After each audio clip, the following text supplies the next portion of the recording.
Hello everybody, Assalamualaikum warahmatullahi wabarakatuh. Let's introduce myself. My name is Kawindarista. I'm from fifth semester, and in here I will explain about English for specific purpose. Our material is Introduction to ESP, ESP and ESL, ESP course at Technical Secondary Vocational for Construction and Building Trade students, and ESP vocabulary teaching at the Vocational Secondary School of Furniture Industry, and the last is ESP International Sample Lesson Plan. Okay. The first, introduction to ESP. What the aim of ESP? The aim of ESP is to determine the needs of a specific group of learners. And what kinds of ESP? The kind of ESP is first, English for academic purpose or EAP, and English for occupational purpose or EOP. Jadi tujuan dari ESP adalah untuk menentukan kebutuhan kelompok pembelajar tertentu. Jadi ESP ini lebih memfokuskan pada kebutuhannya apa dalam belajar bahasa Inggris, jadi itu yang difokuskan. Kemudian jenis dari ESP ada dua, yaitu EAP dan EOP. Okay, next slide. The characteristic of ESP. ESP has three characteristics. The first, ESP is designed to meet the specific needs of the learner. Second, ESP makes use of the underlying methodology and activities of the specialism itself. And the last, it is centered not only on the language, grammar, lexis registered, but also the skills, discourses, and genres appropriate to those activities. Jadi ESP ini dirancang untuk memenuhi kebutuhan khusus bagi para peserta didik. Kemudian ESP menggunakan metodologi dan aktivitas yang mendasari spesialisasi yang mereka ambil gitu. Kemudian ESP ini juga berpusat tidak hanya pada bahasa atau tata bahasa, leksis register, tapi juga keterampilan wacana dan genre yang sesuai dengan yang diambil. And the next slide, why is ESP important? First, Macquarie is the close there has been an increase in vocational training and learning throughout the world. And second, with the spread of globalization has come the increasing use of English as the language of international communication. More people are using English in a growing number of occupational contexts. And the last, students are starting to learn and therefore master general English at a younger age, and so move on to ESP at an earlier age. Jadi kenapa sih ESP ini penting banget? Jadi ada peningkatan dalam pelatihan dan pembelajaran kejuruan di seluruh dunia. Jadi bahasa Inggris ini juga penting banget dipelajarin karena pembelajaran di seluruh dunia ini juga pakai bahasa Inggris nih guys. Kemudian dengan penyebaran globalisasi telah meningkatkan penggunaan bahasa Inggris sebagai bahasa internasional. Jadi kita bisa menggunakan atau berkomunikasi dengan warga negara lain ya dengan bahasa Inggris, karena semakin banyak orang yang menggunakan bahasa Inggris dalam konteks pekerjaan begitu. Kemudian siswa mulai belajar dan karena itu menguasai bahasa Inggris umum pada usia yang lebih muda dan kemudian beralih ke ESP pada usia yang lebih ini.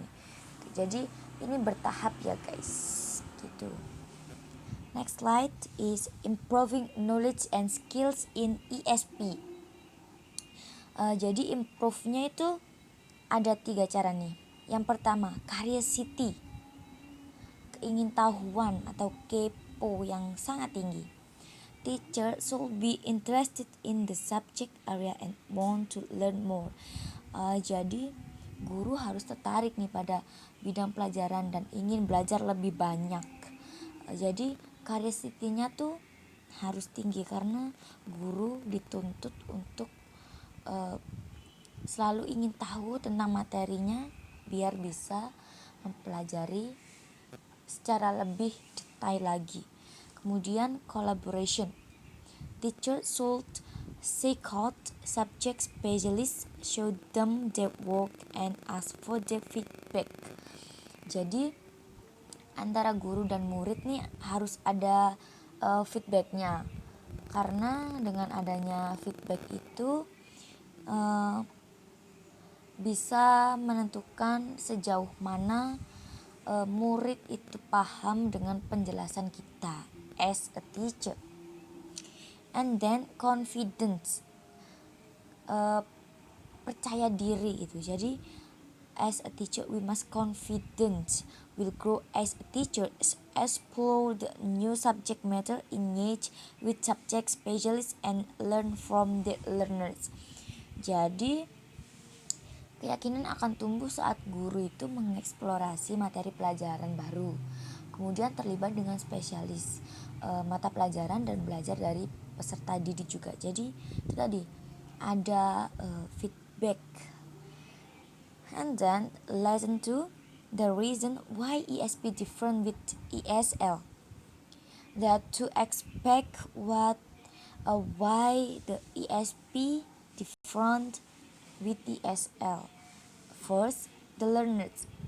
ESP usually adults who already have some acquaintance with English and are learning the language in order to communicate, a set of professional skill and to perform particular job-related functions.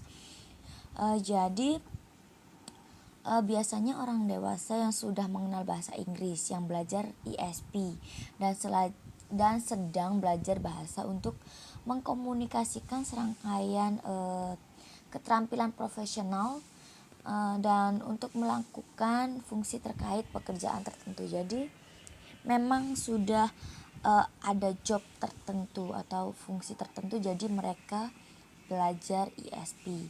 Kemudian the purpose, the term specific goals for learning English. Jadi istilah spesifik di sini tuh mengacu pada tujuan khusus untuk belajar bahasa Inggris. Jadi lebih spesifik lagi ESP itu. And then how organize cards. First, you must know. First, organizing courses, setting goals and objectives, creating a learning environment, evaluating students, interest for learning subject content knowledge, and learning strategies. Jadi ada 1, 2, 3, 4, 5, 6. Ada 6 aspek yang kalian harus lakukan dalam menyelenggarakan atau membuka secara intensif pada bahasa Inggris, yaitu yang pertama menetapkan tujuan dan sasaran. Jadi harus ditetapkan nih tujuannya, menentukan kamu tujuannya buat apa ini ESP-nya ini gitu. Kemudian menciptakan lingkungan belajar. Jadi di sini harus sebagai guru kita harus men-setting goals dan objektifnya. Kemudian mengevaluasi siswa. Jadi kita harus evaluating students, karena evaluasi ini penting ya guys, biar kita tuh tahu seberapa jauh nih murid paham sama penjelasan kita. And then interest for learning subject content knowledge. Jadi kita bisa tahu nih minat dari muridnya tuh segimana jauhnya gitu, dan pengetahuannya itu sejauh mana sih anak ini tuh tahu tentang materi yang akan dipelajarin gitu. Kemudian yang terakhir nih, yang paling penting, learning strategies, jadi strategi pembelajaran. Tapi saya yakin tidak ada strategi yang benar-benar berhasil, karena setiap murid itu berbeda-beda cara menangkap pembelajaran. Jadi harus pinter-pinternya kita sebagai guru buat menggali strategi apa yang bisa kita gunakan buat murid yang kita ajar. And the next slide is ESP course. Jadi David Carter has categorized ESP in 3 parts. Kristen Gatehouse 2001.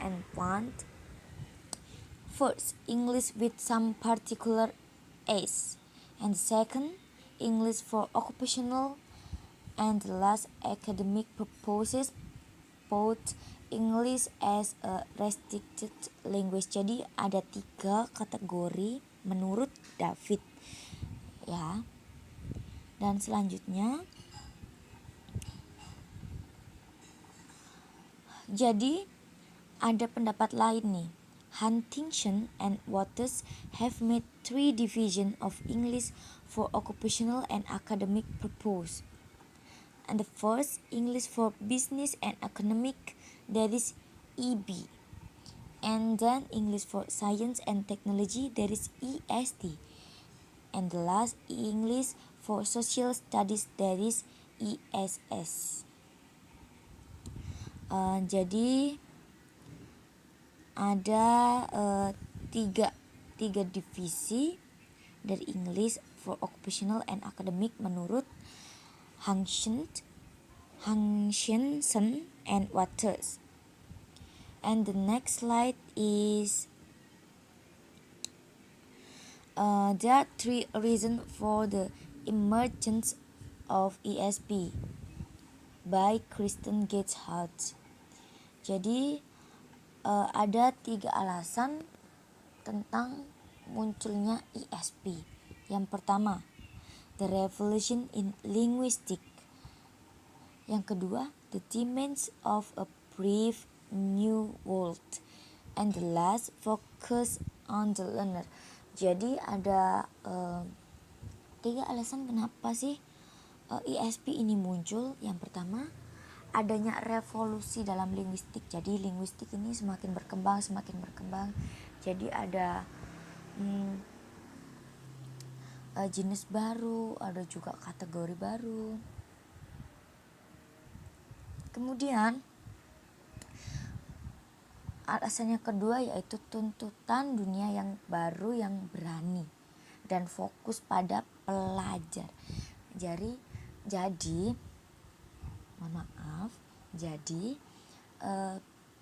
semakin bertambahnya tahun, tuntutan dunia nih semakin berani.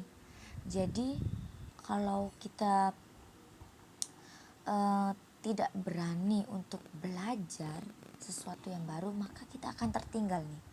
Bukan berarti kita melupakan pembelajaran lama, tapi memang sudah tuntutan dunia baru yang harus berani dan fokus pada belajar. And ESP vocabulary teaching. Jadi ada 2 nih. Ada theoretical part and the practical part. Practical part, there are unit, organization and layout. And the second, the teacher's role. Third, the student's role. And then target students, language objective, target skill and material, and the last, language functions.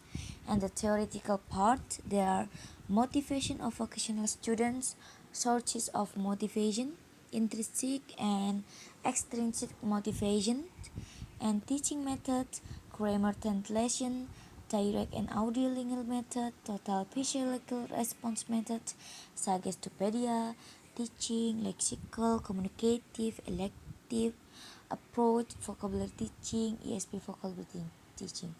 Jadi pada practical part ini kayaknya lebih ke role-nya, lebih ke peranan daripada kayak gurunya, muridnya, targetnya, studentnya. Maksudnya tuh targetnya nih umur berapa dan mereka mau mempelajari apa, mau mengambil spesifikasi yang apa. Kemudian ada juga target skill dan material. Dan yang terakhir ada fungsi dari bahasa tersebut. Jadi yang sudah saya sebutkan, ESP ini lebih ke fungsi spesifik dari spesialisasi yang akan kalian ambil. Kemudian kalau theoretical part ini lebih ke motivasi, yang ke metodologinya, kemudian lebih ke vocabulary teachingnya, ESP vocabulary teaching tuh guys. Ini ada sampel dari lesson plan. Di sini disebutkan ada topik, ada date class, number of students, material use, skill, aims. Jadi di sini harus ditentukan nih juga reasonnya apa, alasannya tuh apa. Jadi nggak langsung tiba-tiba kita nih mempelajari ya, nggak, tapi pasti ada tahapannya. Yang dari yang perkenalan dulu, dari introduction, kemudian ada warming up, and then ada vocabulary introduction, reading the text. Jadi ada urutannya, nggak langsung kita mengajarkan materi ini isinya tuh gini dan kita harus langsung praktek mempelajari bahasa yang digunakan, enggak guys. Jadi pertama dikenalin dulu apa sih spesifikasi yang kalian ambil itu. Jadi dikenalkan, misal kita ngambil akademik kita mau jadi guru, oh ya udah, jadi bahasa keguruan itu nanti yang akan kita pelajari. Dari memperkenalkannya mungkin dari bahasa yang sederhana kemudian ke kompleks gitu. Jadi bisa langsung dibaca di slide saya di sini. This is, you can read the conclusion because everything has a aim and conclusion. I hope you can read my picture in my PowerPoint. Yes, I think enough for my explanation. I hope you understand with my explanation. Kalau ada pertanyaan atau hal yang perlu ditanyakan, kalian bisa langsung komen di kolom komentar di bawah. Jangan lupa like, comment, subscribe, and share my video. I think is enough. Wassalamualaikum warahmatullahi wabarakatuh. Thank you.